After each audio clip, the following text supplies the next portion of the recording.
Triona Campbell, a UK-based computerized reasoning master, contends we could before long be bringing up falsely incite virtual youngsters inside the metaverse. She names these speculative posterity Tamagotchi kids, in a reference to the well-known virtual pets from the 1990s. In her new book, Artificial Intelligence by Design, A Plan for Living with Artificial Intelligence, The Telegraph reports, Campbell contends that these virtual youngsters could be a harmless to the ecosystem and less expensive solution to overpopulation and restricted assets.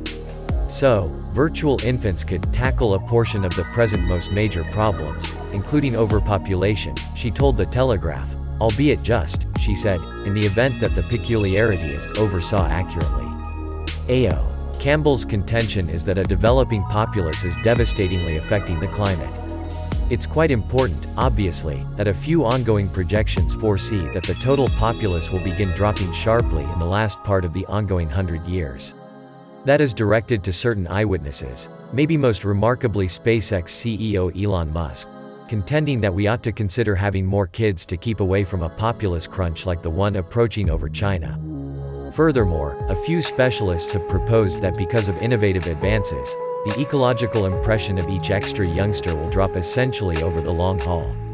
All things considered, Campbell sounds persuaded. And keeping in mind that might sound extraordinary, she predicts that when the metaverse turns into a piece of day-to-day existence, we won't mull over raising AI children. Virtual youngsters might appear to be a monster jump from where we are currently, the AI master writes in her book. However, in no less than 50 years innovation will have progressed so much that children which exist in the metaverse are unclear from those in reality. Bringing up Tamagotchi youngsters will not be completely free, she told The Telegraph, however will be made generally accessible for a somewhat little month-to-month charge. It's surely an intense forecast.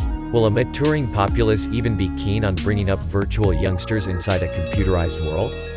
It's surely very possible, but rather we wouldn't pause our breathing.